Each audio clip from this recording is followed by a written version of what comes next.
Pada masa jahiliyah dulu, ada seorang raja bernama Habib bin Malik yang tinggal di Syam. Dia adalah seorang penyembah berhala yang fanatik dan juga membenci agama yang dibawa oleh Rasulullah. Pada suatu hari, Abu Jahal menulis surat untuk Raja Habib perihal Rasulullah. Surat itu membuat Raja Habib penasaran dan ingin bertemu dengan Rasulullah. Kemudian ia membalas surat tersebut kalau ia akan berkunjung ke Mekah. Pada hari yang telah ditentukan, berangkatlah raja dengan membawa 10.000 orang lainnya ke Mekah. Sampai di desa Abtah dekat Mekah, Raja Habib mengirim utusan untuk memberitahu Abu Jahal bahwa ia telah sampai di perbatasan Mekah. Maka disambutlah Raja Habib oleh Abu Jahal dan para pembesar Quraisy lainnya. Setelah bertemu Abu Ahal, Raja Habib bertanya, "Seperti apa Muhammad itu?" Abu Jahal kemudian menjawab, "Sebaiknya Tuan tanyakan pada Bani Hashim." Salah seorang Bani Hashim menjelaskan, di masa kecilnya, Muhammad adalah anak yang bisa dipercaya, jujur, dan baik budi. Tapi, sejak berusia 40 tahun, ia mulai menyebarkan agama baru, menghina dan menyepelekan Tuhan-Tuhan kami. Ia menyebarkan agama yang bertentangan dengan agama warisan nenek moyang kami. Raja Habib makin penasaran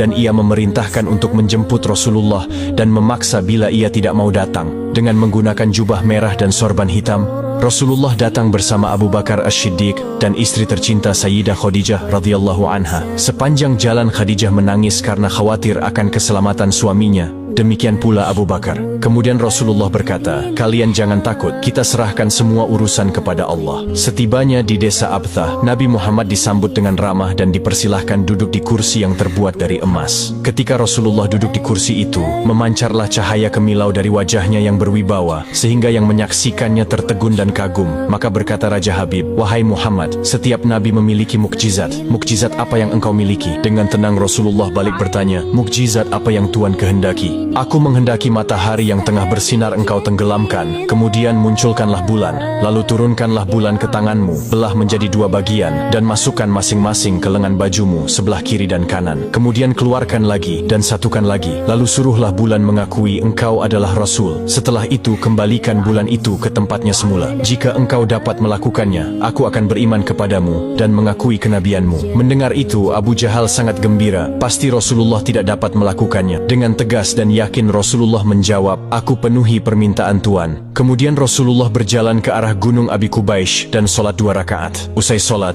beliau berdoa dengan menengadahkan tangan tinggi-tinggi agar permintaan Raja Habib terpenuhi. Seketika itu juga, tanpa diketahui oleh siapapun, turunlah 12.000 malaikat. Maka berkatalah malaikat Jibril, "Wahai Rasulullah, Allah menyampaikan salam kepadamu dan berfirman, 'Wahai kekasihku, janganlah engkau takut dan ragu. Sesungguhnya aku senantiasa bersamamu. Aku telah menetapkan keputusanku sejak zaman azali tentang permintaan Habib bin Malik. Pergilah engkau kepadanya untuk membuktikan kerasulanmu. Sesungguhnya Allah yang menjalankan matahari dan bulan serta mengganti siang dengan malam." Untuk diketahui, Habib bin Malik mempunyai seorang putri cacat, tidak memiliki kaki dan tangan, kemudian matanya buta. Allah menyembuhkan anak itu sehingga bisa berjalan, meraba dan melihat. Lalu bergegaslah Rasulullah turun menjumpai orang kafir Quraisy, sementara bias cahaya kenabian yang memantul dari wajahnya semakin bersinar. Ketika itu matahari telah beranjak senja. Matahari hampir tenggelam sehingga suasananya remang-remang. Tak lama kemudian Rasulullah berdoa agar bulan segera terbit. Maka terbitlah bulan dengan sinar yang benderang. Lalu dengan 2 jari Rasulullah mengisyaratkan agar bulan itu turun kepadanya. Tiba-tiba suasana jadi amat menegangkan ketika terdengar suara gemuruh yang dahsyat. Segumpal awan mengiringi turunnya bulan ke tangan Rasulullah. Segera setelah itu beliau membelahnya menjadi 2 bagian, lalu beliau masukkan ke lengan baju kanan dan kiri. Tidak lama kemudian, beliau mengeluarkan potongan bulan itu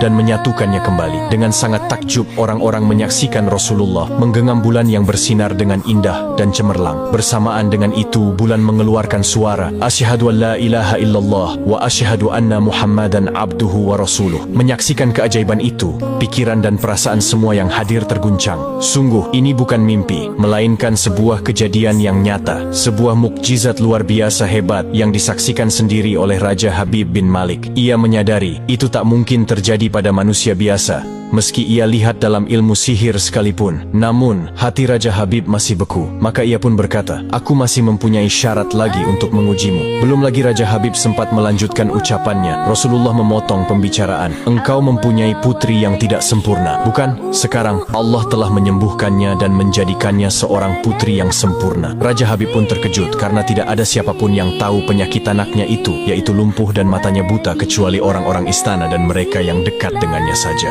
Mendengar itu, betapa gembiranya hati Raja Habib. Spontan ia pun berdiri dan berseru, "Hai penduduk Mekah, kalian yang telah beriman jangan kembali kafir, karena tidak ada lagi yang perlu diragukan. Ketahuilah, sesungguhnya aku bersaksi, tiada Tuhan selain Allah dan tiada sekutu baginya. Dan aku bersaksi sesungguhnya Muhammad adalah utusan dan hambanya." Melihat semua itu, Abu Jahal jengkel dan marah. Dengan emosi dia berkata kepada Raja Habib, "Wahai Raja Habib, engkau beriman kepada tukang sihir ini hanya karena menyaksikan kehebatan sihirnya?" Namun Raja Habib tidak menghiraukannya dan berkemas untuk pulang. Sampai di pintu gerbang istana, putrinya yang sudah sempurna menyambutnya sambil mengucapkan 2 kalimat syahadat. Tentu saja Raja Habib terkejut. "Wahai putriku, dari mana kamu mengetahui ucapan itu? Siapa yang mengajarimu?" "Aku bermimpi didatangi seorang lelaki tampan rupawan yang memberitahu ayah telah memeluk Islam. Dia juga berkata, jika aku menjadi muslimah, anggota tubuhku akan lengkap. Tentu saja aku mau. Kemudian aku mengucapkan 2 kalimat syahadat. Maka seketika itu juga Raja Habib pun bersujud sebagai tanda syukur kepada Allah Subhanahu wa Ta'ala."